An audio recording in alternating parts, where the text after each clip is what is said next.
ਤੁਹਾਡੇ ਹੀ ਸਾਥੀ किसान आगू ने ਜਿਹੜੇ ਉਹ ਤਾਂ ਕਹਿੰਦੇ ਵੀ ਭਾਈ ਗੱਡਾ ਖੜ ਜੂ ਜੇ ਇਹ ਚਲੇ ਗਏ ਸਾਡਾ ਤਾਂ ਕਹਿੰਦੇ ਇਹਨਾਂ ਦੇ ਨਾਲ ਕਿਰਤੀ ਕਾਮੇ ਜਿਹੜੇ ਨੇ ਐ ਨਾ ਕਰੋ, ਇਹ ਤਾਂ ਸਿੱਧਾ ਸਿੱਧਾ ਧੱਕਾ ਹੈ। ਮੈਂ ਉਹਨਾਂ ਨੂੰ ਪੁੱਛਣਾ ਚਾਹੁੰਦਾ, ਮੇਰਾ ਸਵਾਲ ਹੈ ਉਹਨਾਂ ਆਗੂਆਂ ਨੂੰ ਵੀ ਹਿਮਾਚਲ ਦਾ ਗੱਡਾ ਖੜ ਗਿਆ, ਜੰਮੂ ਕਸ਼ਮੀਰ ਦਾ ਗੱਡਾ ਖੜ ਗਿਆ, ਰਾਜਸਥਾਨ ਦਾ ਗੱਡਾ ਖੜ ਗਿਆ, ਉੱਤਰਾਖੰਡ ਨੇ ਹੁਣੇ ਨਵਾਂ ਕਾਨੂੰਨ ਪਾਸ ਕੀਤਾ, ਉਹਨਾਂ ਦਾ ਗੱਡਾ ਖੜ ਗਿਆ। ਇਸ ਡਰ 'ਚ ਕਿ ਵੀ ਸਾਡਾ ਗੱਡਾ ਖੜ ਜੂ ਤਾਂ ਫਿਰ ਗੁਲਾਮੀ ਕਬੂਲ ਲਈਏ, ਇਹਨਾਂ ਦੇ ਫਿਰ ਗੁਲਾਮ ਹੀ ਹੋਵਾਂਗੇ ਨਾ। ਜਦੋਂ ਉਹ ਵੱਧ ਰੇਸ਼ੋ 'ਚ ਹੋ ਜਾਣਗੇ, ਸੱਤਾ ਉਹਨਾਂ ਦੇ ਹੱਥ 'ਚ ਹੋਏਗੀ। ਨਾਰਾ ਤਾਂ ਬਹੁਤ ਸੋਹਣਾ ਲਾਉਂਦੇ ਹੋ ਤੁਹਾਡੀਆਂ ਜਥੇਬੰਦੀਆਂ ਸਾਰੀਆਂ, ਕਿਸਾਨ ਮਜ਼ਦੂਰ ਏਕਤਾ। ਇਹ ਕਲੀਅਰ ਕਰੋ ਤੁਸੀਂ, ਉਹ ਮਜ਼ਦੂਰ ਜਿਹੜੇ ਤੁਸੀਂ ਗੱਲ ਕਰਦੇ ਹੋ, ਪ੍ਰਵਾਸੀ ਦੀ ਗੱਲ ਕਰਦੇ ਹੋ ਜਾਂ ਪੰਜਾਬ ਵਾਲੇ ਮਜ਼ਦੂਰ ਦੀ ਗੱਲ ਕਰਦੇ ਹੋ? ਅੱਜ ਤੱਕ ਕਿੰਨੇ ਮਜ਼ਦੂਰ ਕਿਹੜੀ ਮੀਟਿੰਗ ਦੇ ਵਿੱਚ ਨਾਲ ਲੈ ਕੇ ਗਏ ਹੋ ਵੀ ਭਾਈ ਤੁਹਾਡਾ ਵੀ ਬਰਾਬਰ ਹੱਕ ਬਣਦਾ ਮੀਟਿੰਗ 'ਚ ਬਹਿ ਕੇ ਆਪਣੀ ਗੱਲ ਰੱਖਣ ਦਾ? ਉਹ ਫੈਕਟਰੀ 'ਚ ਆ ਕੇ ਪ੍ਰਵਾਸੀ ਮਜ਼ਦੂਰ ਜਿਹੜਾ 7 8 10 ਹਜ਼ਾਰ ਤੇ ਕੰਮ ਕਰੀ ਜਾਂਦਾ ਹੈ। ਇਹ ਵਿਤਕਰਾ ਜਿਹੜਾ ਫਿਰ ਐ ਨਹੀਂ ਲੱਗਦਾ ਵੀ ਪੰਜਾਬ ਦੇ ਮਜ਼ਦੂਰ ਦੀ ਗੱਲ ਇਹਦੇ ਵਿੱਚ ਦੱਬੀ ਜਾਂਦੀ, ਕਿਸਾਨ ਮਜ਼ਦੂਰ ਵਾਲਾ ਜਿਹੜਾ ਨਰ ਹੈ ਉਹ ਤਾਂ ਫਿੱਕਾ ਪੈ ਗਿਆ? ਬਈ ਤੁਸੀਂ ਇਹ ਕੀ ਕਰ ਰਹੇ ਹੋ? ਤੁਹਾਨੂੰ ਵੀ ਸੱਤਾ ਤੋਂ ਇਹਨਾਂ ਨੇ ਬਾਹਰ ਕਰ ਦੇਣਾ। ਜਿਹੜਾ ਪੰਜਾਬ ਦਾ ਮੁੱਖ ਮੰਤਰੀ ਆ ਉਹ ਨੰਦ ਕਿਸ਼ੋਰ ਯਾਦਵ ਹੋਏਗਾ। ਉਹ ਉੱਥੇ ਭਗਵੰਤ ਸਿੰਘ ਮਾਨ, ਉੱਥੇ ਕੈਪਟਨ ਅਮਰਿੰਦਰ ਸਿੰਘ, ਉੱਥੇ ਪ੍ਰਕਾਸ਼ ਸਿੰਘ ਬਾਦਲ, ਚਰਨਜੀਤ ਸਿੰਘ ਚੰਨੀ ਵਗੈਰਾ ਨਹੀਂ ਹੋਣਗੇ। ਫਿਰ ਤੁਸੀਂ ਇਹ ਆਉਣ ਵਾਲੇ ਸਮੇਂ ਦੇ ਵਿੱਚ ਇਹੀ ਕੁਝ ਹੋਣਾ। ਤੁਹਾਡੇ ਪੜ੍ਹੇ ਲਿਖੇ ਲੋਕ ਵੀ ਨਹੀਂ ਚੁਣੇ ਜਾਣਗੇ ਕਿਉਂਕਿ ਤੁਸੀਂ ਮਿਨੋਰਟੀ 'ਚ ਹੋਵੋਗੇ, ਉਹਨਾਂ ਦੇ ਅਨਪੜ੍ਹ ਵੀ ਚੁਣੇ ਜਾਣਗੇ। ਤੇ ਫਿਰ ਉਹ ਅਨਪੜ੍ਹ ਜਦੋਂ ਬਹਿਣਗੇ ਸੱਤਾ ਤੇ, ਫਿਰ ਉਹ ਆਪਣੇ ਤਰੀਕੇ ਦੇ ਕਾਨੂੰਨ ਲਾਗੂ ਕਰਾਉਣਗੇ। ਤੇ ਫਿਰ ਜਿਹੜੇ ਤੁਸੀਂ ਉਹਨਾਂ ਦੇ ਨਾਲ ਖੜੇ ਪ੍ਰਵਾਸੀਆਂ ਨਾਲ, ਸਰਕਾਰ ਉਹਨਾਂ ਨਾਲ ਖੜੀ, ਤਾਂ ਫਿਰ ਡੀਪ ਸਟੇਟ ਨਾਲ ਕੌਣ ਰਲਿਆ ਹੋਇਆ? ਫਿਰ ਮਿਲੀ ਭੁਗਤ ਕਿਹਦੀ ਹੈ ਡੀਪ ਸਟੇਟ ਨਾਲ ਜਾਂ ਸਟੇਟ ਨਾਲ? ਮੈਂ ਕਹਾਂਗਾ ਕਿ ਕਿਹੜੀ ਮਿਲੀ ਭੁਗਤ ਹੈ? ਇਹ ਉਹਨਾਂ ਦੀ ਮਿਲੀ ਭੁਗਤ ਹੈ, ਆਗੂਆਂ ਦੀ। ਕਿਸੇ ਪੰਜਾਬੀ ਨੇ ਕਿਸੇ ਪ੍ਰਵਾਸੀ ਨੂੰ ਹੱਥ ਤੱਕ ਨਹੀਂ ਲਾਇਆ, ਸਿਰਫ ਇਹੀ ਮੰਗ ਰਹੇ ਨੇ ਵੀ ਆਪਣਾ ਆਧਾਰ ਕਾਰਡ ਵਿਖਾਓ। ਤੇ ਮੈਂ ਇਹ ਗੱਲ ਕਹਾਂਗਾ, ਜੇ ਸਰਕਾਰ ਨਹੀਂ ਮੰਗਦੀ, ਸਰਕਾਰ ਵੈਰੀਫਿਕੇਸ਼ਨ ਨਹੀਂ ਕਰਦੀ, ਤੇ ਫਿਰ ਪੰਜਾਬ ਦੇ ਲੋਕਾਂ ਨੂੰ ਹੱਕ ਨਹੀਂ ਵੀ ਸਾਡੇ ਆਲੇ ਦੁਆਲੇ ਚੁਗਿਰਦੇ 'ਚ ਕੋਈ ਰਹਿ ਰਿਹਾ ਤੇ ਉਹਦਾ ਪਿਛੋਕੜ ਕੀ ਹੈ, ਉਹ ਕ੍ਰਿਮੀਨਲ ਟਾਈਪ ਦਾ ਹੈ ਜਾਂ ਕਿਸ ਟਾਈਪ ਦਾ ਹੈ। ਜੇ ਸਰਕਾਰ ਨਹੀਂ ਉਹ ਕੰਮ ਕਰਦੀ, ਫਿਰ ਲੋਕ ਆਪ ਕਰਨਗੇ। ਸਤਿ ਸ਼੍ਰੀ ਅਕਾਲ ਜੀ। ਪੰਜਾਬੀ ਰੇਡੀਓ ਤੇ ਪੰਜਾਬੀ ਟੀਵੀ USA ਇਸ ਸਮੇਂ ਤੁਸੀਂ ਵੇਖ ਰਹੇ ਹੋ। ਹੁਸ਼ਿਆਰਪੁਰ ਦੇ ਵਿੱਚ ਬੀਤੇ ਦਿਨੀ ਜਦੋਂ ਹਰਵੀਰ ਸਿੰਘ ਦਾ ਦਰਿੰਦਗੀ ਦੇ ਨਾਲ ਕਤਲ ਹੁੰਦਾ ਹੈ, ਉਸ ਤੋਂ ਬਾਅਦ ਇੱਕ ਵਰਤਾਰਾ ਚੱਲਿਆ ਜਿਸ ਦੇ ਵਿੱਚ ਕੇਂਦਰ ਬਿੰਦੂ ਰਹੇ ਪ੍ਰਵਾਸੀਆਂ ਨੂੰ ਲੈ ਕੇ ਇਸ ਸਮੇਂ ਬਹੁਤ ਤਰ੍ਹਾਂ ਦੀਆਂ ਗੱਲਾਂ ਸੋਸ਼ਲ ਮੀਡੀਆ ਤੇ ਚੱਲ ਰਹੀਆਂ ਨੇ। ਧਰਾਤਲ ਤੇ ਸਥਿਤੀ ਇਹ ਹੈ ਕਿ ਅੱਜ ਅੰਤਿਮ ਅਰਦਾਸ ਪ੍ਰੋਗਰਾਮ ਇੱਥੇ ਹੁਸ਼ਿਆਰਪੁਰ ਦੇ ਵਿੱਚ ਹੀ ਹੋਇਆ, ਵੱਡਾ ਇਕੱਠ ਹੋਇਆ। ਕਈ ਸਮਾਜ ਦੇ ਵੱਡੇ ਚਿੰਤਕ ਪਹੁੰਚੇ, ਸਮਾਜ ਸੇਵੀ ਪਹੁੰਚੇ, ਕਿਸਾਨ ਆਗੂ ਪਹੁੰਚੇ। ਉਹਨਾਂ ਦੇ ਵਿੱਚ ਹੀ ਮੌਜੂਦ ਸਨ ਭਾਰਤੀ ਕਿਸਾਨ ਯੂਨੀਅਨ ਦੁਆਬਾ ਤੋਂ ਮਨਜੀਤ ਸਿੰਘ ਰਾਏ ਹੋਣੀ। ਇਹਨਾਂ ਦੇ ਨਾਲ ਆਪਾਂ ਗੱਲਬਾਤ ਕਰਦੇ ਹਾਂ ਕਿਉਂਕਿ ਕਿਸਾਨ ਜਥੇਬੰਦੀਆਂ ਦੇ ਜਿਹੜੇ ਸਟੈਂਡ ਨੇ ਉਹ ਕਈ ਕੁਝ ਕਹਿੰਦੇ ਨੇ ਤੇ ਕਈ ਕੁਝ ਲੁਕਾਉਂਦੇ ਨੇ ਪ੍ਰਵਾਸੀਆਂ ਦੇ ਵਿਸ਼ੇ ਤੇ। ਸਭ ਤੋਂ ਪਹਿਲਾਂ ਰਾਏ ਸਾਹਿਬ, ਤੁਹਾਡਾ ਸਟੈਂਡ ਜਾਣਨਾ ਚਾਹਾਂਗੇ ਇਸ ਸਾਰੇ ਵਿਸ਼ੇ ਦੇ ਉੱਪਰ ਕਿ ਜੋ ਕੁਝ ਹਰਵੀਰ ਨਾਲ ਹੋਇਆ ਉਸ ਤੋਂ ਬਾਅਦ ਕੇਂਦਰ ਬਿੰਦੂ 'ਚ ਜਿਸ ਤਰੀਕੇ ਦੇ ਨਾਲ ਪ੍ਰਵਾਸੀ ਆ ਗਏ ਨੇ, ਤੁਹਾਡਾ ਸਟੈਂਡ, ਤੁਹਾਡੀ ਜਥੇਬੰਦੀ ਦਾ ਸਟੈਂਡ ਕੀ ਕਹਿੰਦਾ ਹੈ ਕਿ ਪ੍ਰਵਾਸੀ ਇੱਥੇ ਰਹਿਣੇ ਚਾਹੀਦੇ ਨੇ, ਨਹੀਂ ਰਹਿਣੇ ਚਾਹੀਦੇ ਨੇ? ਜੇ ਰਹਿਣੇ ਚਾਹੀਦੇ ਨੇ ਤਾਂ ਕੀ ਨੋਰਮਸ ਹੋਣ? ਸਾਡਾ ਤਾਂ ਪਹਿਲੇ ਦਿਨ ਤੋਂ ਹੀ, ਜਦੋਂ ਹਰਵੀਰ ਦਾ ਪੋਸਟਮਾਰਟਮ ਹੋਇਆ ਹਸਪੀਟਲ, ਮੈਂ ਉੱਥੇ ਰਿਹਾ ਨਾਲ। ਠੀਕ ਹੈ। ਸਾਡਾ ਪਹਿਲੇ ਦਿਨ ਤੋਂ ਸਟੈਂਡ ਇਹ ਰਿਹਾ ਵੀ ਇਹ ਜਿਹੜੀ ਮੰਦਭਾਗੀ ਘਟਨਾ ਹੋਈ ਆ, ਇਹ ਸਰਕਾਰਾਂ ਦੀਆਂ ਨਲਾਇਕੀਆਂ ਕਾਰਨ ਹੋਈ ਆ। ਜਿਹੜੇ ਬੇਤਹਾਸ਼ਾ ਲੋਕ ਇਹ ਪੰਜਾਬ ਦੇ ਵਿੱਚ ਪ੍ਰਵਾਸ ਕਰ ਗਏ, ਪੰਜਾਬ ਦੇ ਵਿੱਚ ਆ ਗਏ ਬਿਨਾਂ ਉਹਨਾਂ ਦੀ ਕੋਈ ਪੁਲਿਸ ਵੈਰੀਫਿਕੇਸ਼ਨ ਤੋਂ। ਜਦੋਂ ਮੈਂ ਬਹੁਤ ਵਾਰ ਸਟੇਜਾਂ ਤੋਂ ਕਿਹਾ ਵੀ ਜਦੋਂ ਨੀਤੀਸ਼ ਦੀ ਸਰਕਾਰ ਆਈ ਬਿਹਾਰ 'ਚ, ਉਹਨੇ ਕਿਹਾ ਵੀ ਕ੍ਰਿਮੀਨਲ ਬੰਦੇ ਜਿਹੜੇ ਆ ਉਹ ਸਰੈਂਡਰ ਕਰ ਜਾਓ, ਨਹੀਂ ਤਾਂ ਫਿਰ ਪੁਲਿਸ ਆਪਣੀ ਕਾਰਵਾਈ ਕਰੇਗੀ। ਜੋਗੀ ਦੀਆਂ ਤਾਂ ਜਿਹੜਾ ਯੂਪੀ ਦੇ ਵਿੱਚ ਮੁੱਖ ਮੰਤਰੀ ਨੇ ਆਦਿੱਤਿਆਨਾਥ ਜੋਗੀ, ਉਹਨਾਂ ਦੀ ਤਾਂ ਵੀਡੀਓ ਆ ਗਈਆਂ। ਉਹਨਾਂ ਨੇ ਕਿਹਾ ਵੀ ਜਿਹੜੇ ਕ੍ਰਿਮੀਨਲ ਲੋਕ ਆ, ਜਿਹੜੇ ਡਕੈਤ ਲੋਕ ਆ, ਜਾਂ ਜਿਹੜੇ ਕਤਲ ਕਰਨ ਵਾਲੇ ਬਲਾਤਕਾਰੀ, ਉਹ ਸਾਰੇ ਹੀ, ਉਹਨੇ ਕਿਹਾ ਵੀ ਜਾਂ ਤਾਂ ਸਰੈਂਡਰ ਕਰ ਜਾਓ ਜਾਂ ਫਿਰ ਯੂਪੀ ਛੱਡ ਜਾਓ, ਨਹੀਂ ਤਾਂ ਐਨਕਾਊਂਟਰ ਹੋਏਗਾ। ਉਹਨਾਂ ਦੀ ਤਾਂ ਕਲੀਅਰ ਕੱਟ ਪਾਲਿਸੀ ਹੀ ਹੈ, ਇਹ ਪਾਲਿਸੀ ਹੈ। ਤੇ ਉਹ ਫਿਰ ਜਿੰਨੇ ਕ੍ਰਿਮੀਨਲ ਲੋਕ ਸੀ ਉਹ ਸਾਰੇ ਦੇ ਸਾਰੇ ਉੱਥੋਂ ਪ੍ਰਵਾਸ ਕਰ ਨਿਕਲ ਗਏ ਬਾਹਰ। ਉਹ ਕੁਛ ਮਹਾਰਾਸ਼ਟਰ ਜਾ ਵੜੇ, ਕੁਛ ਤਾਮਿਲਨਾਡੂ ਜਾ ਵੜੇ, ਜ਼ਿਆਦਾਤਰ ਉਹਨਾਂ ਦੇ ਵਿੱਚੋਂ ਪੰਜਾਬ ਆ ਵੜੇ। ਪੰਜਾਬ ਦੇ ਵਿੱਚ ਕਿਸੇ ਨੇ ਕੋਈ ਉਹਨਾਂ ਦੀ ਵੈਰੀਫਿਕੇਸ਼ਨ ਨਹੀਂ ਕੀਤੀ। ਆਹ ਜਿਹੜੀ ਘਟਨਾ ਹੋਈ 5 ਸਾਲ ਦੇ ਬੱਚੇ ਦੇ ਨਾਲ, ਇਹ ਕਲੀਅਰ ਹੈ ਵੀ ਉਹ ਬੰਦਾ 7 ਸਾਲ ਯੂਪੀ ਦੇ ਵਿੱਚ ਸਜ਼ਾ ਭੁਗਤ ਕੇ ਆਇਆ ਤੇ ਇੱਥੇ ਆ ਕੇ ਉਹ ਕ੍ਰਿਮੀਨਲ ਬੰਦਾ ਰਹਿ ਰਿਹਾ ਸੀ, ਜਿਹਦੀ ਕੋਈ ਵੈਰੀਫਿਕੇਸ਼ਨ ਹੀ ਨਹੀਂ ਹੋਈ। ਤੇ ਉਹਨੇ ਫਿਰ ਉਸੇ ਤਰੀਕਾ ਦੀ ਉਹਦੀ ਮਾਨਸਿਕਤਾ ਸੀਗੀ। ਕਿਵੇਂ ਪਤਾ ਲੱਗਾ ਕਿ ਉਹਨੇ ਉਸ ਜਿੱਥੋਂ ਆਇਆ ਸੀ ਉੱਥੇ 7 ਸਾਲ ਸਜ਼ਾ ਭੁਗਤ ਕੇ ਆਇਆ? ਇਹ ਜਦੋਂ ਪੁਲਿਸ ਨੇ ਅਰੈਸਟ ਕੀਤਾ ਤੇ ਫਿਰ ਉਹਦਾ ਰਿਕਾਰਡ ਚੈੱਕ ਹੋਇਆ ਵੀ ਜਦੋਂ ਰਿਕਾਰਡ ਚੈੱਕ ਹੋਇਆ ਤਾਂ ਫਿਰ ਪੁਲਿਸ ਨੇ ਹੀ ਦੱਸਿਆ ਵੀ ਇਹਨੇ 7 ਸਾਲ ਦੀ ਸਜ਼ਾ ਜਿਹੜੀ ਉੱਥੇ ਭੁਗਤੀ ਆ। ਪਹਿਲਾਂ ਵੀ ਇਸੇ ਤਰ੍ਹਾਂ ਦਾ ਇਹਨੇ ਉੱਥੇ ਜਿਹੜਾ ਪਹਿਲਾਂ ਵੀ ਦੁਸ਼ਕਰਮ ਦਾ ਮਾਮਲਾ ਇਸੇ ਤਰ੍ਹਾਂ ਬੱਚੀ ਸੀ ਕੋਈ ਛੋਟੀ ਉਮਰ ਦੀ, ਔਰ ਉਹਦੇ ਨਾਲ ਕੀਤਾ ਸੀ, ਔਰ ਇਸੇ ਤਰ੍ਹਾਂ ਦਾ ਕਾਂਡ ਉੱਥੇ ਕੀਤਾ ਸੀ। ਉਹਦੀ ਮਾਨਸਿਕਤਾ ਇੱਥੇ ਟਿਕੀ ਹੋਈ ਸੀਗੀ। ਇਸ ਕਰਕੇ ਜਿਹੜੇ ਕ੍ਰਿਮੀਨਲ ਮਾਈਂਡ ਦੇ ਲੋਕ ਹੈ, ਜਿਨ੍ਹਾਂ ਦੀ ਮਾਨਸਿਕਤਾ ਬਣ ਜਾਂਦੀ ਆ ਕ੍ਰਾਈਮ ਕਰਨੇ ਦੀ, ਉਹ ਕਦੇ ਵੀ ਉਹ ਬਦਲਦੀ ਨਹੀਂ। ਉਹ ਸਟੇਟ ਬਦਲ ਕੇ ਚਲੇ ਜਾਂਦੇ, ਫਿਰ ਉੱਥੇ ਜਾ ਕੇ ਉਹੀ ਕੁਛ ਕਰਦੇ। ਤੇ ਸਾਡੇ ਲੋਕਾਂ ਦੀ ਇਹ ਮੰਗ ਰਹੀ ਆ, ਕਿਉਂਕਿ ਭਾਰਤੀ ਕਿਸਾਨ ਯੂਨੀਅਨ ਦੁਆਬਾ ਦਾ ਤੁਸੀਂ ਸਟੈਂਡ ਪੁੱਛਿਆ, ਸਾਡਾ ਪਹਿਲੇ ਦਿਨ ਤੋਂ ਸਟੈਂਡ ਹੈ ਵੀ ਕ੍ਰਿਮੀਨਲ ਲੋਕ ਪੰਜਾਬ ਦੇ ਵਿੱਚ ਨਹੀਂ ਰਹਿਣੇ ਚਾਹੀਦੇ। ਕਿਸੇ ਵੀ ਅਦਰ ਸਟੇਟ ਨੂੰ ਇੱਥੇ ਜਿਹੜਾ ਕੋਈ ਆਉਂਦਾ, ਉਹ ਜਿਹੜਾ ਅਦਰ ਸਟੇਟ ਤੋਂ ਆਉਂਦਾ, ਨੌਨ ਪੰਜਾਬੀ ਆਉਂਦਾ, ਉਹਦੀ ਵੈਰੀਫਿਕੇਸ਼ਨ ਹੋਣੀ ਚਾਹੀਦੀ ਫਸਟ। ਉਹ PCC ਕਰਾ ਕੇ ਹੀ ਇੱਥੇ ਐਂਟਰ ਕਰੇ। ਜਿਹੜਾ ਇਹ ਬੜਾ ਮੰਦਭਾਗਾ ਹੈ ਵੀ ਸਾਡੇ ਪੋਲੀਟੀਕਲ ਲੋਕਾਂ ਨੇ ਇੱਕ ਇਹ ਰਵਾਇਤ ਬਣਾ ਲਈ ਵੀ ਉਹ ਜਦੋਂ ਉਤਰਦੇ ਨੇ ਗੱਡੀਓਂ, ਉਹ ਬਿਹਾਰ ਤੋਂ ਆਉਣ, ਯੂਪੀ ਤੋਂ ਆਉਣ, ਹਿਮਾਚਲ ਤੋਂ ਆਉਣ, ਕਿਤੇ ਸਟੇਟ ਤੋਂ ਅਦਰ ਤੋਂ ਆ ਜਾਣ, ਉੱਤਰਾਖੰਡ ਤੋਂ ਆ ਜਾਣ, ਝਾਰਖੰਡ ਤੋਂ ਆ ਜਾਣ, ਉਹ ਜਦੋਂ ਆਉਂਦੇ ਨੇ ਉਹਨਾਂ ਦਾ ਆਉਂਦਿਆਂ ਦਾ ਹੀ ਆਧਾਰ ਕਾਰਡ ਬਣ ਜਾਂਦਾ, ਔਰ ਫਿਰ ਉਹ ਜਿਹੜੀ ਪਹਿਲੀ ਫਸਟ ਇਲੈਕਸ਼ਨ ਆਉਂਦੀ ਆ ਉਹਨਾਂ ਦੇ ਆਉਣ ਤੋਂ, ਉਦੋਂ ਉਹਨਾਂ ਦੀ ਵੋਟ ਬਣ ਜਾਂਦੀ। ਸੋ ਇਹ ਵੱਡਾ ਜਿਹੜਾ ਕਹਿ ਦਿਓ ਕਿ ਪੰਜਾਬ ਦੇ ਨਾਲ ਬੜਾ ਘਾਤ ਹੋ ਰਹੀ ਆ। ਔਰ ਇੱਥੇ ਹੌਲੀ ਤੁਸੀਂ ਇਹ ਦੇਖ ਲਓ ਵੀ ਜੋ ਅੰਕੜੇ ਦੱਸ ਰਹੇ ਆ ਵੀ 2011 ਦੇ ਵਿੱਚ ਪੂਰੇ ਪੰਜਾਬ ਦੇ ਵਿੱਚ 12 ਲੱਖ ਪ੍ਰਵਾਸੀ ਸੀ, ਅੱਜ ਇਕੱਲੇ ਲੁਧਿਆਣੇ 'ਚ 10 ਲੱਖ ਦੇ ਕਰੀਬ ਹੈ। ਇਹਦਾ ਮਤਲਬ 1 ਕਰੋੜ ਦੇ ਕਰੀਬ ਪੂਰੇ ਪੰਜਾਬ ਦੇ ਵਿੱਚ ਪ੍ਰਵਾਸੀ ਅੱਜ ਆ ਗਿਆ ਬਾਹਰੋਂ, ਬਾਹਲੀਆਂ ਸਟੇਟਾਂ। ਪੌਣੇ 3 ਕਰੋੜ ਤਾਂ ਆਪਾਂ ਆ। ਜੇ ਤੁਸੀਂ ਇਹ ਕਹਿ ਰਹੇ ਹੋ ਕਿ ਇੰਨੇ ਹੋ ਗਏ, ਫਿਰ ਤਾਂ ਕਹਿ ਲਈਏ ਵੀ 40% ਤਾਂ ਸਿੱਧਾ ਹੀ ਉਹਨਾਂ ਦਾ ਸ਼ਮੂਲੀਅਤ ਹੋ ਗਈ। 40% ਆਬਾਦੀ ਤਾਂ ਉਹਨਾਂ ਦੀ ਹੋ ਗਈ ਪੰਜਾਬੀਆਂ ਦੇ ਮੁਕਾਬਲੇ। ਬਿਲਕੁਲ ਇਹੀ ਗੱਲ ਹੈ। ਇਹ 60-40 ਦੀ ਰੇਸ਼ੋ ਤੇ ਆ। 60% ਅਸੀਂ ਇਸ ਲਈ ਰਹਿ ਗਏ ਇੱਥੇ ਦੇ ਮੂਲ ਨਿਵਾਸੀ, ਤੇ 40% ਜਿਹੜੇ ਆ ਇੱਥੇ ਪ੍ਰਵਾਸ ਕਰਕੇ ਲੋਕ ਉਹ ਆ ਗਏ ਨੇ। ਔਰ ਤੁਸੀਂ ਦੇਖੋ ਇਹ ਕਿੰਨਾ ਘਾਤਕ ਹੋਏਗਾ, ਜਿਸ ਦਿਨ ਇਹ 60% ਹੋ ਜਾਣਗੇ ਤਾਂ ਅਸੀਂ 40 ਰਹਿ ਜਾਵਾਂਗੇ। ਤੇ ਫਿਰ ਆ ਜਿਹੜੇ ਸੱਤਾਧਾਰੀ ਲੋਕ ਅੱਜ ਸੱਤਾ 'ਚ ਬੈਠੇ ਨੇ, ਜਾਂ ਜਿਹੜੇ ਪੋਲੀਟੀਕਲ ਲੋਕ ਪਹਿਲਾਂ ਸੱਤਾ ਮਾਣ ਚੁੱਕੇ ਨੇ, ਜਾਂ ਆਉਣ ਵਾਲੇ ਸਮੇਂ ਸੱਤਾ ਜਿਹੜਾ ਚਾਹੁੰਦੇ ਨੇ, ਇਹਨਾਂ ਲੋਕਾਂ ਨੂੰ ਇਹ ਸਮਝ ਨਹੀਂ ਆ ਰਹੀ ਵੀ ਤੁਸੀਂ ਇਹ ਕੀ ਕਰ ਰਹੇ ਹੋ। ਤੁਹਾਨੂੰ ਵੀ ਸੱਤਾ ਤੋਂ ਇਹਨਾਂ ਨੇ ਬਾਹਰ ਕਰ ਦੇਣਾ।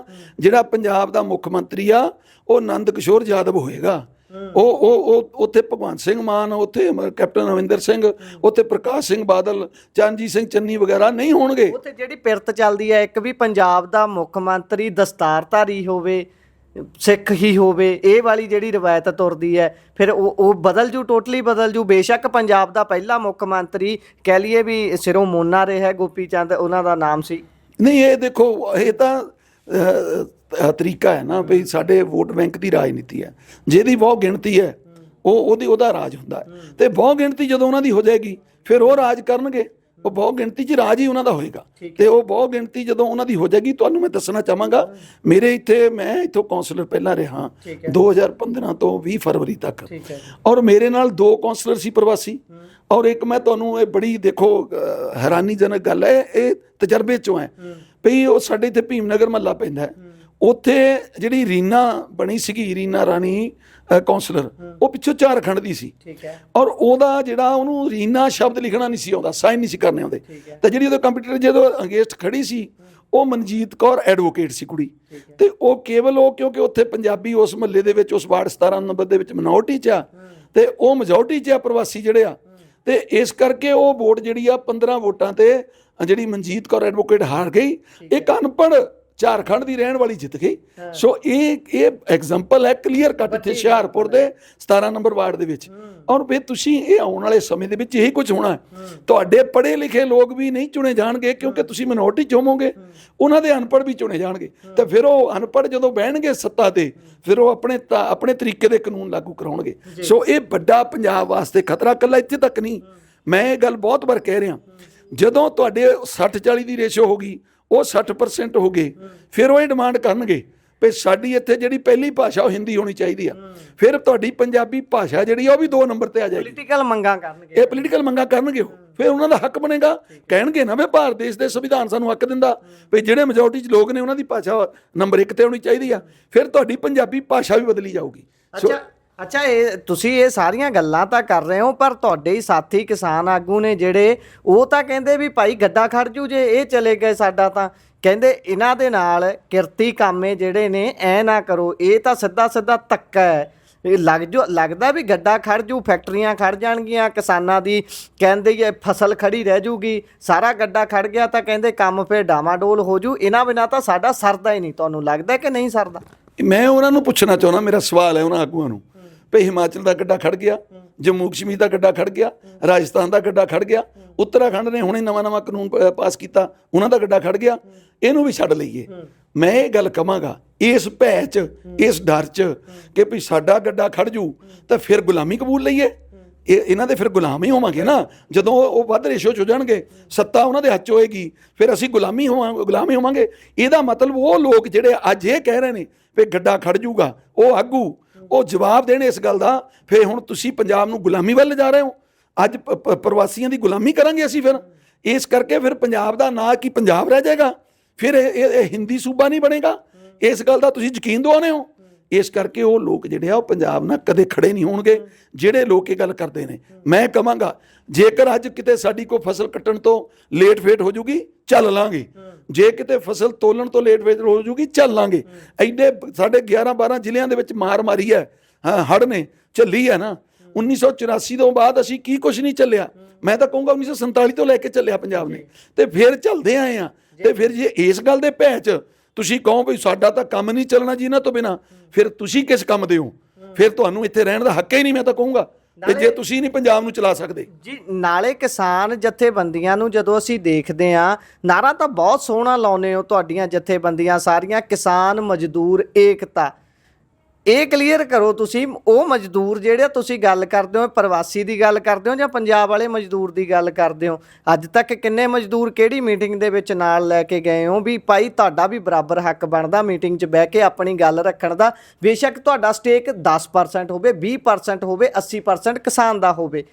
ਉਸ ਮਜ਼ਦੂਰ ਦੀ ਗੱਲ ਨਹੀਂ ਕਰਨੀ ਚਾਹੀਦੀ ਵੀ ਭਾਈ ਉਹ ਫੈਕਟਰੀ 'ਚ ਆ ਕੇ ਪ੍ਰਵਾਸੀ ਮਜ਼ਦੂਰ ਜਿਹੜਾ 7, 8, 10 ਹਜ਼ਾਰ 'ਤੇ ਕੰਮ ਕਰੀ ਜਾਂਦਾ ਹੈ। ਜਿਹੜਾ ਪੰਜਾਬੀ ਮਜ਼ਦੂਰ ਹੈ, ਦਲਿਤ ਵਰਗ ਦੇ ਮਜ਼ਦੂਰ ਨੇ, ਉਹ ਕਹਿੰਦੇ ਨੇ ਘੱਟੋ ਘੱਟ 15,000 16,000 ਇੰਨਾ ਹੀ ਵੇਜ ਹੋਵੇ, ਪਰਿਵਾਰ ਪਾਲਣਾ, ਬੱਚੇ ਪਾਲਣੇ ਨੇ।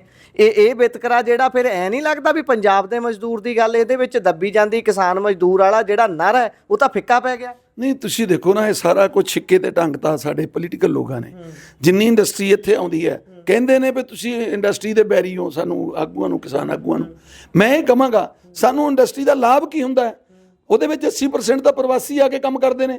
ਹਰ ਇੰਡਸਟਰੀ ਨੂੰ ਚੈੱਕ ਕਰਕੇ ਵੇਖ ਲਓ। ਆ ਮੇਰੇ ਮੁੰਡ ਹੈ ਇੱਥੇ, ਮੈਂ ਪੁਰਹੀਰਾਂ ਬੈਠਾ, ਇੱਥੇ ਬਰਦਮਾਨ ਵਾਲਿਆਂ ਦੀ ਧਾਗਾ ਮਿੱਲ ਹੈ, ਜਿਹਦੇ ਵਿੱਚ 95% ਜਿਹੜੇ ਪ੍ਰਵਾਸੀ ਕੰਮ ਕਰਦੇ ਨੇ, ਕੇਵਲ 5% ਪੰਜਾਬੀ ਨੇ। ਉਸ ਇੰਡਸਟਰੀ ਦਾ ਸਾਨੂੰ ਕੀ ਫਾਇਦਾ? ਉਸ ਤੋਂ ਵੀ ਵੱਡੀ ਗੱਲ, ਉਹਨਾਂ 'ਚੋਂ ਵੈਰੀਫਿਕੇਸ਼ਨ ਕਿੰਨਿਆਂ ਦੀ ਹੋਈ ਇਹ ਵੀ ਨਹੀਂ ਪਤਾ। ਇਹ ਵੀ ਕੋਈ ਪਤਾ ਨਹੀਂ ਉਹਨਾਂ ਦੀ ਕਿੰਨਿਆਂ ਦੀ ਵੈਰੀਫਿਕੇਸ਼ਨ ਹੋਈ, ਕਿੰਨਿਆਂ ਦੀ ਨਹੀਂ ਹੋਈ।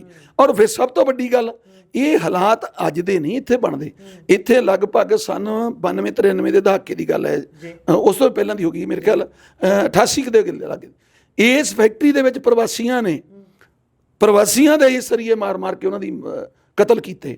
ਯਾਨੀ ਕਿ ਉਹ ਕ੍ਰਿਮੀਨਲ ਮਾਈਂਡ ਦੇ ਲੋਕ ਆਉਂਦੇ ਨੇ, ਆਪਣੀ ਮਰਜ਼ੀ ਚਲਾਉਂਦੇ ਨੇ। ਉਦੋਂ ਵੀ ਆਵਾਜ਼ ਉੱਠੀ, ਪਰ ਦੱਬ ਕੇ ਰਹਿ ਜਾਇਆ ਕਰਦੀ ਹੈ। ਸੋ ਇਸੇ ਤਰੀਕੇ ਨਾਲ ਜਿਹੜਾ ਤੁਹਾਡਾ ਸਵਾਲ ਸੀ ਵੀ ਅਸੀਂ ਤਾਂ ਅੱਜ ਜਿਹੜੇ ਪੰਜਾਬੀ ਮਜ਼ਦੂਰ ਭਾਈਚਾਰਾ ਉਹ ਸਾਡੇ ਨਾਲ ਖੜਾ ਹੈ। ਮੈਂ ਕਹੂੰਗਾ, ਅਸੀਂ ਕੱਲ ਇੱਥੇ ਪੁਰਹੀਰਾਂ ਦਾ ਮਤਾ ਪਾਇਆ ਮੇਰੇ ਨਗਰ ਦਾ, ਅਸੀਂ ਲਿਖਤੀ ਤੌਰ ਤੇ ਸਾਰੇ ਹੀ ਸਾਡੇ ਜਿਹੜੇ ਮਜ਼ਦੂਰ ਭਾਈਚਾਰਾ ਸਾਡੇ ਨਾਲ ਗੁਰਦੁਆਰਾ ਸਾਹਿਬ ਸੀ, ਸਾਡੀਆਂ ਭੈਣਾਂ ਸਾਡੇ ਨਾਲ ਉੱਥੇ ਸੀ, ਅਸੀਂ ਸਾਰੇ ਹੀ ਪੰਡਿਤ ਭਰਾ ਸਾਡੇ ਨਾਲ ਸੀ। ਅਸੀਂ ਸਾਰੇ ਇਕੱਠੇ ਹੋ ਕੇ ਪੂਰੇ ਪੁਰਹੀਰਾਂ ਨੇ ਮਤਾ ਪਾਇਆ ਗ੍ਰਾਮ ਸਭਾ ਦਾ। ਔਰ ਮੈਂ ਤੁਹਾਡੇ ਮਾਧਿਅਮ ਰਾਹੀਂ ਕਹਿਣਾ ਚਾਹੁੰਦਾ, ਜਿਹੜੇ ਲੋਕ ਇਹ ਕਹਿ ਰਹੇ ਨੇ ਭਈ ਜੀ ਇਹ ਜਿਹੜੇ ਮਤੇ ਪਾ ਰਹੀਆਂ ਗ੍ਰਾਮ ਸਭਾ, ਇਹਨਾਂ ਨੂੰ ਹੱਕ ਹੀ ਨਹੀਂ, ਮੈਂ ਕਹਾਂਗਾ ਗ੍ਰਾਮ ਸਭਾ ਨੂੰ ਕੋਈ ਚੈਲੰਜ ਹੀ ਨਹੀਂ ਕਰ ਸਕਦਾ। ਉਹਨਾਂ ਲੋਕਾਂ ਨੂੰ ਸ਼ਰਮ ਆਉਣੀ ਚਾਹੀਦੀ ਆ ਜਿਹੜੇ ਕਹਿੰਦੇ ਗ੍ਰਾਮ ਪੰਚਾਇਤਾਂ ਨੂੰ ਸਸਪੈਂਡ ਕਰੋ। ਤੁਸੀਂ ਗ੍ਰਾਮ ਪੰਚਾਇਤਾਂ ਨੂੰ ਤਾਂ ਸਸਪੈਂਡ ਕਰਾ ਦਿਓਗੇ ਸਰਕਾਰ ਕੋਲੋਂ, ਗ੍ਰਾਮ ਸਭਾ ਨੂੰ ਤੁਸੀਂ ਸਸਪੈਂਡ ਹੀ ਨਹੀਂ ਕਰਾ ਸਕਦੇ। ਉਹਦੇ ਕੋਲ ਸੁਪਰੀਮ ਕੋਰਟ ਕੋਲ ਵੀ ਅਧਿਕਾਰ ਹੈ ਨਹੀਂ, ਉਹਨੂੰ ਕਿਵੇਂ ਸਸਪੈਂਡ ਕਰੂਗੇ? ਕਿਉਂਕਿ ਨੋਮੀਨੇਟਡ ਹੁੰਦੀ ਆ ਜਿਹੜੀ ਇਲੈਕਟਡ ਹੁੰਦੀ, ਉਹ ਹੁੰਦੀ ਆ ਗ੍ਰਾਮ ਪੰਚਾਇਤ। ਇਹ ਇਲੈਕਟਡ ਨਹੀਂ ਹੁੰਦੀ। ਇਹ ਗ੍ਰਾਮ ਸਭਾ ਤਾਂ ਪੂਰੇ ਨਗਰ ਦੀ ਸਭਾ ਜਿਹੜੀ, ਉਹਨੂੰ ਗ੍ਰਾਮ ਸਭਾ ਕਿਹਾ ਜਾਂਦਾ। ਤਾਂ ਇਹਦਾ ਮਤਲਬ ਉਹਨੂੰ ਕੌਣ ਕਰੇਗਾ ਸਸਪੈਂਡ?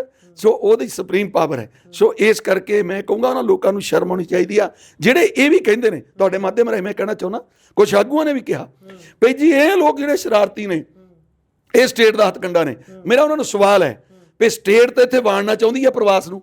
ਸਟੇਟ ਤਾਂ ਇਹ ਕਹਿੰਦੀ ਹੈ, ਡੀਪ ਸਟੇਟ ਵੀ ਕਹਿੰਦੀ ਹੈ ਵੀ ਇੱਥੇ ਵਾੜੋ, ਪ੍ਰਵਾਸ ਵਾੜੋ। ਤੇ ਸਾਡੀ ਪੰਜਾਬ ਦੀ ਸਰਕਾਰ ਖੜ ਗਈ ਉਹਨਾਂ ਦੇ ਨਾਲ ਵੀ ਬਈ ਇੱਥੇ ਅਸੀਂ ਕਰ ਸਕਦੇ, ਇੱਥੇ ਆ ਜਾਣ। ਤੇ ਫਿਰ ਜਿਹੜੇ ਤੁਸੀਂ ਉਹਨਾਂ ਦੇ ਨਾਲ ਖੜੇ ਪ੍ਰਵਾਸੀਆਂ ਨਾਲ, ਸਰਕਾਰ ਉਹਨਾਂ ਨਾਲ ਖੜੀ, ਤਾਂ ਫਿਰ ਡੀਪ ਸਟੇਟ ਨਾਲ ਕੌਣ ਰਲਿਆ ਹੋਇਆ? ਫਿਰ ਮਿਲੀ ਭੁਗਤ ਕਿਹਦੀ ਹੈ ਡੀਪ ਸਟੇਟ ਨਾਲ ਜਾਂ ਸਟੇਟ ਨਾਲ? ਮੈਂ ਕਹਾਂਗਾ ਕਿ ਕਿਹੜੀ ਮਿਲੀ ਭੁਗਤ ਹੈ? ਇਹ ਉਹਨਾਂ ਦੀ ਮਿਲੀ ਭੁਗਤ ਹੈ ਆਗੂਆਂ ਦੀ, ਜਿਹੜੇ ਲੋਕ ਅੱਜ ਸਰਕਾਰਾਂ ਦਾ ਹੱਥਕੰਡਾ ਬਣ ਕੇ ਤੇ ਪੰਜਾਬ ਨਾਲ ਧਰੋਕ ਮਾਰ ਰਹੇ ਨੇ ਤੇ ਪੰਜਾਬ ਦੇ ਲੋਕਾਂ ਨੂੰ ਸ਼ਰਾਰਤੀ ਅੰਸਰ ਦੱਸ ਰਹੇ ਨੇ ਜਾਂ ਪੰਜਾਬ ਦੇ ਲੋਕਾਂ ਨੂੰ ਏਜੰਸੀਆਂ ਦੇ ਦੱਸ ਰਹੇ ਨੇ। ਅਸਲ 'ਚ ਏਜੰਸੀਆਂ ਦੇ ਲੋਕ ਉਹ ਨੇ। BKU ਦੁਆਬਾ ਸੜਕ ਤੇ ਬੈਠਣ ਨੂੰ ਤਿਆਰ ਹੈ ਕਿ ਪ੍ਰਵਾਸੀਆਂ ਨੂੰ ਲੈ ਕੇ ਜਿਹੜੇ ਕਾਨੂੰਨ ਬਣਾਉਣਾ ਚਾਹੁੰਦੇ ਹੋ, ਜਿਹੜੀਆਂ ਗੱਲਾਂ ਕਰਨਾ ਚਾਹੁੰਦੇ ਹੋ, ਘੱਟੋ ਘੱਟ ਸਰਕਾਰ ਇਹ ਕਰੇ, ਉਹਦੇ ਲਈ ਲੜਾਈ ਕਿੱਥੇ ਤੱਕ ਲੜ ਸਕਦੇ ਹੋ? ਬਿਲਕੁਲ, ਅਸੀਂ 2 ਵਾਰ ਸੜਕ ਤੇ ਉਤਰ ਵੀ ਚੁੱਕੇ ਹਾਂ। ਜਿਸ ਦਿਨ ਹਰਵੀਰ ਦਾ ਪੋਸਟਮਾਰਟਮ ਹੋਇਆ, ਅਸੀਂ ਉਸ ਦਿਨ ਸਾਰਿਆਂ ਨੇ ਮਾਰਚ ਕੀਤਾ ਔਰ ਸਾਰਿਆਂ ਨੂੰ ਇਹ ਮਾਰਕੀਟ, ਇੱਥੇ ਮੱਛੀ ਮਾਰਕੀਟ ਹੈ, ਜਿੰਨੇ ਵਿਹਾਰ ਜੁਗਤੇ, ਜਿੰਨੀ ਮੰਡੀ ਦੇ ਵਿੱਚ ਰੇਹੜੀ ਫੜੀ ਸੀ, ਸਾਰਿਆਂ ਨੂੰ ਅਸੀਂ ਘੁੰਮ ਕੇ, ਨਾਲ ਗੁਰੂ ਕੀਆਂ ਫੌਜਾਂ ਸਨ, ਉਸ ਬੇਸ਼ੱਕ ਪੁਲਿਸ ਨੇ ਉਹ ਬੰਦ ਕਰਾਤੀਆਂ, ਅਸੀਂ ਬੰਦ ਨਹੀਂ ਸੀ ਕਰਾਉਂਦੇ। ਅਸੀਂ ਉਹਨਾਂ ਨੂੰ ਕਹਿੰਦੇ ਸੀ ਬਈ ਆਪਣੇ ਜਿਹੜੀ ਵੈਰੀਫਿਕੇਸ਼ਨ ਕਰਾਓ, ਤਦ ਦੁਕਾਨਾਂ ਖੋਲਿਓ ਭਾਈ, ਨਹੀਂ ਤਾਂ ਫੇਰ ਨਾ ਕੱਲ ਨੂੰ ਆਖਿਓ। ਅਸਲ ਦੇ ਵਿੱਚ ਇੱਥੇ ਇੱਕ ਮੈਂ ਵੀਰ ਜੀ ਗੱਲ ਜਿਹੜੀ ਮੈਂ ਰੱਖਣੀ ਚਾਹੁੰਦਾ, ਜਿਹੜੀ ਅੱਜ ਗੱਲ ਪੰਜਾਬ 'ਚ ਹਾਲਾਤ ਬਣੇ ਹੋਏ ਨੇ, ਉਹਦੇ ਲਈ ਜ਼ਿੰਮੇਵਾਰ ਸਰਕਾਰ ਹੈ। ਉਹ ਕਿਵੇਂ? ਇੱਥੇ ਹੁਸ਼ਿਆਰਪੁਰ ਚਲੇ ਜਾਓ, ਹੁਸ਼ਿਆਰਪੁਰ ਸਬਜ਼ੀ ਮੰਡੀ ਦੇ ਵਿੱਚ ਜਿਹੜਾ ਕਿਸਾਨਾਂ ਲਈ ਫੜ ਹੈ, ਉੱਥੇ ਟੋਟਲ ਫੜੀਆਂ ਲਵਾਤੀਆਂ ਜਿਹੜੀਆਂ ਅਨਲੀਗਲ ਨੇ। ਤੇ ਜੇਕਰ ਉਹ ਰੇਹੜੀਆਂ ਫੜੀਆਂ ਨੂੰ ਕਿਸਾਨ ਕਹਿੰਦੇ ਪਰੇ ਕਰੋ, ਤੇ ਭਗਵੰਤ ਮਾਨ ਜੀ ਕਹਿੰਦੇ ਤੁਸੀਂ ਪਰੇ ਨਹੀਂ ਕਰ ਸਕਦੇ, ਤੇ ਫੜ ਬਣਿਆ ਕਿਸਾਨਾਂ ਲਈ, ਤੇ ਫਿਰ ਉਹ ਹਟਾਉਣਾ ਕਿਹਨੇ ਆ? ਅਸੀਂ ਸੈਕਟਰੀ ਨੂੰ 3 ਵਾਰ ਚਿੱਠੀ ਦੇ ਚੁੱਕੇ ਆ, ਤੇ ਉਹ ਚੇਅਰਮੈਨ ਨੂੰ ਮਿਲ ਚੁੱਕੇ ਆ, ਕਿਸੇ ਨੇ ਉਹ ਰੇਹੜੀਆਂ ਫੜੀਆਂ ਨਹੀਂ ਹਟਾਈਆਂ। ਤੇ ਫਿਰ ਜਦੋਂ ਸਾਡੀਆਂ ਟਰਾਲੀਆਂ ਸਬਜ਼ੀਆਂ ਦੀਆਂ ਜਾਣੀਆਂ, ਉਹ ਰਸਤਾ ਨਹੀਂ ਮਿਲਣਾ, ਅਸੀਂ ਰੇਹੜੀਆਂ ਫੜੀਆਂ ਹਟਾਵਾਂਗੇ, ਤੇ ਫਿਰ ਇਹ ਕਹਿਣਗੇ ਕਾਨੂੰਨ ਹੱਥ 'ਚ ਲਿਆ, ਤੇ ਫਿਰ ਲੋਕ ਆਪ ਹੀ ਕਰਨਗੇ ਨਾ। ਸ਼ਾਇਦ ਉਹਨੂੰ ਫਿਰਕੂ ਰੂਪ ਵੀ ਦੇ ਦੇਣ, ਕਿਉਂਕਿ ਬਹੁਤ ਸਾਰੇ ਲੋਕ ਇਸ ਨੂੰ ਫਿਰਕੂ ਰੂਪ ਵੀ ਦੇਣ ਦੀ ਕੋਸ਼ਿਸ਼ ਕਰ ਰਹੇ ਨੇ। ਜਦੋਂ ਸਿੱਧੇ ਤੌਰ ਤੇ ਗੱਲਾਂ ਕਿਸੇ ਜਾਤ, ਧਰਮ, ਰੰਗ, ਰੂਪ ਦੇ ਨਾਲ ਜੋੜ ਲੈਂਦੇ ਆ, ਫਿਰ ਉਹ ਫਿਰਕੂ ਬਣ ਜਾਊਗਾ। ਅੱਜ ਜਲੰਧਰ ਦੇ ਵਿੱਚ 2 ਰੇਹੜੀਆਂ, 2 ਫੜੀਆਂ ਜਲਾ ਦਿੱਤੀਆਂ ਗਈਆਂ, ਸਬਜ਼ੀ ਤੇ ਫਰੂਟ ਵੇਚਦੇ ਸੀ ਉਹ ਬੰਦੇ ਰਾਤ ਦੇ ਸਮੇਂ। ਉਹਨਾਂ ਤੋਂ ਜਦੋਂ ਅਸੀਂ ਗੱਲ ਕਰਕੇ ਜਾਣਨ ਦੀ ਕੋਸ਼ਿਸ਼ ਕੀਤੀ, ਉਹ ਸਿੱਧਾ ਕਹਿੰਦੇ ਨੇ ਵੀ ਭਾਈ ਇਹ ਜਿਹੜੀ ਸਥਿਤੀ ਪੰਜਾਬ ਦੇ ਵਿੱਚ ਇਸ ਸਮੇਂ ਬਣੀ ਹੋਈ ਹੈ, ਮਾਹੌਲ ਬਣਿਆ ਹੈ, ਉਹਦਾ ਹੀ ਕਾਰਨ ਹੈ। ਕਹਿੰਦੇ ਸਾਡੇ ਇੱਥੇ ਜਲਾਇਆ ਗਿਆ, ਕਿਸੇ ਦੀ ਇਨਫਲੂਐਂਸ ਹੋਊਗੀ, ਅਗਲਿਆਂ ਨੇ ਜਲਾਤਾ। ਇਹ ਤਾਂ ਫਿਰ ਫਿਰਕੂ ਪਾਸੇ ਨੂੰ ਵੀ ਗੱਲ ਜਾਂਦੀ ਹੈ ਜੇ ਸਰਕਾਰ ਇੱਥੇ ਕੋਈ ਐਕਸ਼ਨ ਨਹੀਂ ਲੈਂਦੀ। ਬਿਲਕੁਲ ਤੁਹਾਡੀ ਗੱਲ ਇਹ ਦਰੁਸਤ ਹੈ ਕਿ ਸਾਨੂੰ ਕਹਿੰਦੇ ਚੋਰ ਨੂੰ ਨਾ ਫੜੋ, ਚੋਰ ਦੀ ਮਾਂ ਨੂੰ ਫੜੋ। ਗਲਤੀ ਸਰਕਾਰ ਦੀ ਹੈ ਤੇ ਇਹ ਗੱਲ ਕਨਫਲਿਕਟ ਪੰਜਾਬੀ ਵਰਸਸ ਪ੍ਰਵਾਸੀ ਬਣ ਗਿਆ। ਬਿਲਕੁਲ ਬਿਲਕੁਲ, ਕਦੇ ਪੰਜਾਬੀ ਕਿਸੇ ਨਾਲ ਨਜਾਇਜ਼ ਨਹੀਂ ਕਰਦੇ, ਪੰਜਾਬੀ ਹਮੇਸ਼ਾ ਦਇਆਵਾਨ ਨੇ। ਆ ਜਿਹੜੀ ਗੱਲ ਫੈਲਾਈ ਜਾ ਰਹੀ ਆ, ਕਿਤੇ ਦੱਸਣ ਵੀ ਕਿਤੇ ਪ੍ਰਵਾਸੀ ਨੂੰ ਨਜਾਇਜ਼ ਕਿਸੇ ਪੰਜਾਬੀ ਨੇ ਹੁਣ ਕੁੱਟਿਆ ਹੋਵੇ, ਇੰਨਾ ਪੰਜਾਬ 'ਚ ਬਵਾਲ ਖੜਾ। ਕਿਸੇ ਪੰਜਾਬੀ ਨੇ ਕਿਸੇ ਪ੍ਰਵਾਸੀ ਨੂੰ ਹੱਦ ਤੱਕ ਨਹੀਂ ਲਾਇਆ, ਸਿਰਫ ਇਹੀ ਮੰਗ ਰਹੇ ਨੇ ਵੀ ਆਪਣਾ ਆਧਾਰ ਕਾਰਡ ਵਿਖਾਓ। ਤੇ ਮੈਂ ਇਹ ਗੱਲ ਕਹਾਂਗਾ, ਜੇ ਸਰਕਾਰ ਨਹੀਂ ਮੰਗਦੀ, ਸਰਕਾਰ ਵੈਰੀਫਿਕੇਸ਼ਨ ਨਹੀਂ ਕਰਦੀ, ਤੇ ਫਿਰ ਪੰਜਾਬ ਦੇ ਲੋਕਾਂ ਨੂੰ ਹੱਕ ਨਹੀਂ ਵੀ ਸਾਡੇ ਆਲੇ ਦੁਆਲੇ ਚੁਗਿਰਦੇ 'ਚ ਕੋਈ ਰਹਿ ਰਿਹਾ ਤੇ ਉਹਦਾ ਪਿਛੋਕੜ ਕੀ ਹੈ, ਉਹ ਕ੍ਰਿਮੀਨਲ ਟਾਈਪ ਦਾ ਹੈ ਜਾਂ ਕਿਸ ਟਾਈਪ ਦਾ ਹੈ। ਜੇ ਸਰਕਾਰ ਨਹੀਂ ਉਹ ਕੰਮ ਕਰਦੀ, ਫਿਰ ਲੋਕ ਆਪ ਕਰਨਗੇ। ਤੇ ਇਸ ਕਰਕੇ ਜਦੋਂ ਸਰਕਾਰ ਨਹੀਂ ਕੋਈ ਕੰਮ ਕਰਦੀ, ਕਾਨੂੰਨ ਨੂੰ ਲਾਗੂ ਨਹੀਂ ਕਰਦੀ, ਫਿਰ ਲੋਕ ਕਾਨੂੰਨ ਤੋਂ ਬਾਹਰੇ ਹੋ ਕੇ ਕੰਮ ਕਰਦੇ ਹੁੰਦੇ ਆ, ਤੇ ਫਿਰ ਉਹ ਕਾਨੂੰਨ ਦੀਆਂ ਜਿਹੜੀਆਂ ਸੀਮਾਵਾਂ ਆ ਉਹ ਟੱਪ ਜਾਂਦੇ ਆ। ਸੋ ਇਸ ਕਰਕੇ ਇਹ ਸਰਕਾਰ ਦੇ ਕੰਮ ਹੈ ਕਿ ਟੋਟਲ ਜਿੰਨਾ ਪੰਜਾਬ ਦੇ ਵਿੱਚ ਪ੍ਰਵਾਸੀ ਆ, ਟੋਟਲ ਉਹਨਾਂ ਦੀ ਵੈਰੀਫਿਕੇਸ਼ਨ ਕਰੇ। ਬਹੁਤ ਬਹੁਤ ਧੰਨਵਾਦ। ਬਹੁਤ ਬਹੁਤ ਧੰਨਵਾਦ। ਇਹ ਸਨ ਸਾਡੇ ਨਾਲ ਮਨਜੀਤ ਸਿੰਘ ਰਾਏ, ਕਿਸਾਨ ਆਗੂ BKU ਦੁਆਬਾ ਤੋਂ। ਗੱਲਬਾਤ ਤੁਹਾਡੇ ਅੱਗੇ ਸਾਰੀ ਰੱਖੀ ਹੈ ਪ੍ਰਵਾਸੀਆਂ ਦੇ ਵਿਸ਼ੇ ਤੇ, ਜਿਹੜੇ ਇਹਨਾਂ ਦੇ ਕਹਿ ਲਈਏ ਸਾਥੀ ਬਹੁਤ ਸਾਰੇ ਕਿਸਾਨ ਆਗੂ ਨੇ ਜਾਂ ਹੋਰ ਇਹਨਾਂ ਦੇ ਸਮਕਾਲੀ ਕਿਸਾਨ ਆਗੂ ਵੱਡੀਆਂ ਜਥੇਬੰਦੀਆਂ ਨੂੰ ਚਲਾਉਂਦੇ ਨੇ, ਉਹਨਾਂ ਨੂੰ ਰਨ ਕਰਦੇ ਨੇ। ਉਹਨਾਂ ਦੇ ਵੱਲੋਂ ਜਿਹੜੇ ਬਿਆਨ ਦਿੱਤੇ ਜਾਂਦੇ ਨੇ ਉਹ ਕਈ ਵਾਰ ਸ਼ੰਕਾ ਪੈਦਾ ਕਰਦੇ ਨੇ। ਬਹੁਤ ਸਾਰਾ ਕੋਈ ਵਿਚਾਰ ਸਾਡੇ ਲਈ ਸਾਨੂੰ ਲੱਗ ਸਕਦਾ ਹੈ ਕਿ ਬਹੁਤ ਬੁਰਾ ਹੈ, ਕਿਸੇ ਨੂੰ ਲੱਗ ਸਕਦਾ ਹੈ ਕਿ ਨਹੀਂ ਇਹ ਠੀਕ ਹੈ, ਇਹ ਸਮਾਨ ਜਿਹਾ ਹੀ ਹੈ ਦੋਨਾਂ ਪਾਸਿਆਂ ਦੇ। ਪਰ ਗੱਲਾਂ ਬਹੁਤ ਸਾਰਾ ਤਰ੍ਹਾਂ ਦੀਆਂ ਨੇ। ਵਿਚਾਰ ਤੁਸੀਂ ਆਪਣੇ ਬਣਾਉਣੇ ਨੇ, ਵਿਚਾਰ ਰਾਏ ਟਿੱਪਣੀਆਂ ਆਪਣੀਆਂ ਜ਼ਰੂਰ ਸਾਂਝੀਆਂ ਕਰੋ। ਜੁੜੇ ਰਹੋ Punjabi radio, Punjabi TV USA ਦੇ ਨਾਲ। ਧੰਨਵਾਦ, ਸਤਿ ਸ਼੍ਰੀ ਅਕਾਲ।